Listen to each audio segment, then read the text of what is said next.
Mining mineral truck association ने अवैध रेत परिवहन और अवैध रेत कारोबार को लेकर प्रशासन के सामने गंभीर आरोप लगाए हैं। एसोसिएशन ने रीवा एसपी को ज्ञापन सौंपकर अवैध रेत परिवहन पर तत्काल रोक और सख्त कार्यवाही की मांग की है।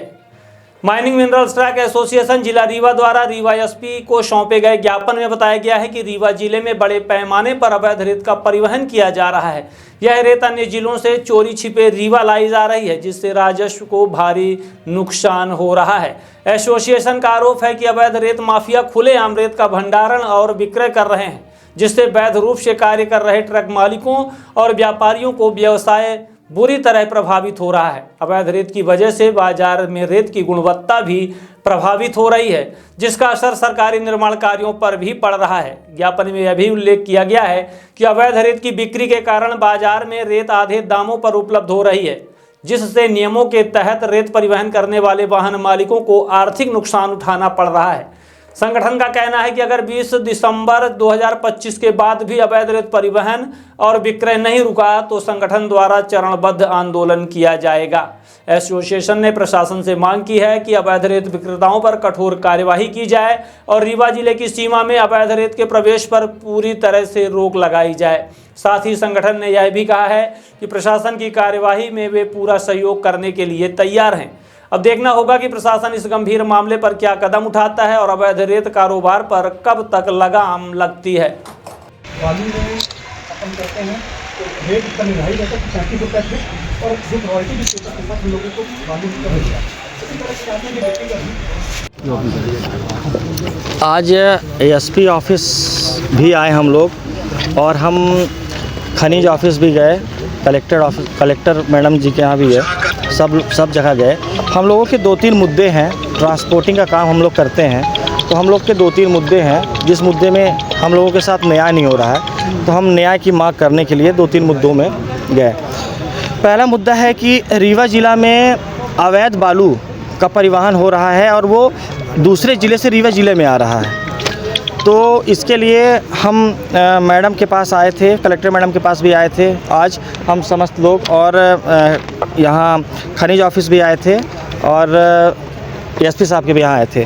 हम लोग ये बताना चाहते हैं कि जो अवैध गाड़ी आ रही है उन गाड़ियों में कोई कार्रवाई नहीं हो रही है और वो दिन प्रतिदिन गाड़ियाँ बढ़ती चली जा रही हैं। जितना खर्चा हम लोगों का नदी से आता है यहाँ, उससे भी कम रेट में वो यहाँ बालू गिरा के चले जाते हैं। तो जो हमारे 200-250 मोटर मालिक हैं, उनकी गाड़ियाँ 10-10 दिन से 8-8 दिन से यहाँ खड़ी हैं, गाड़ी बिकी नहीं रही है। तो मेरा शासन और प्रशासन से हाथ जोड़कर निवेदन है कि आप जो भी रीवा ज़िले में गाड़ी अवैध घुस रही हैं, जिस रास्ते से घुस रही हैं, उस रास्ते से वहाँ चेकिंग लगाई जाए, वहाँ कार्रवाई की जाए, ताकि गाड़ियाँ उस रास्ते से 2 नंबर की गाड़ियाँ उस रास्ते से रीवा ज़िले के अंदर प्रवेश ना करें।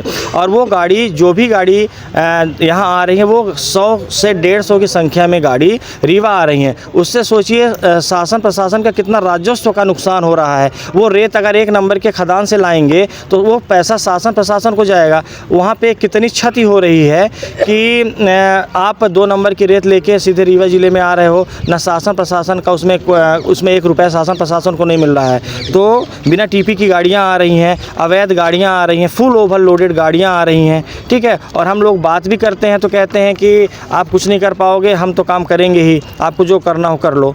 तो अब मैं ये निवेदन करने आया हूँ कि मुझे हम लोगों को न्याय दिलाया जाए और जो भी आने वाली समस्याएं हैं उसको कि हम संगठन के माध्यम से कुछ गाड़ियों के ऊपर कार्रवाई चाहते हैं, खुद रोक के भी कुछ करना चाहते हैं। उसके लिए हमें पुलिस की मदद चाहिए। तो इस विषय में हम सब लोग यहाँ आए हुए थे। और एक और गाड़ियाँ कहाँ से आ रही हैं? ये गाड़ी आके बुढ़वा से, सतनी से, है ना, शहडोल जिला से, देवलोन थाने से, मेन विशेष देवलोन थाने से जो गाड़ियाँ वहाँ से निकल के आ रही हैं वो किसी के संरक्षण में नहीं है। अभी एक पटवारी की हत्या हो गई थी 3 महीने पहले, एक पटवारी की अभी हत्या हो गई थी 1 साल पहले। जब किसी की मौत हो जाती है तब एक पुलिस वालों की भी मौत हो गई थी। जब कोई वहाँ किसी की डेथ हो जाती है तब प्रशासन 10 दिन के लिए 15 दिन के लिए जगता है। इसके बाद फिर वहाँ सब सो जाते हैं और फिर वही सोने के बाद 2 नंबर का अवैध धंधा वहाँ से चालू होता है, जो पूरे रीवा ज़िले में आके प्रभावित करता है। और हमारे समस्त मोटर मालिक इससे इतना परेशान हैं कि अपनी गाड़ियों की किस्त नहीं दे पा रहे हैं। कुछ लोग यहाँ ऐसे हैं जिनकी 4 4 5 ठो किस्त टूट गई हैं। अगर वो भी आपको चाहिए तो हम कल या परसों एक का रिकॉर्ड निकाल के आपको दे देंगे। 8 ठो 10 ठो गाड़ियों की किस्त टूट गई हैं।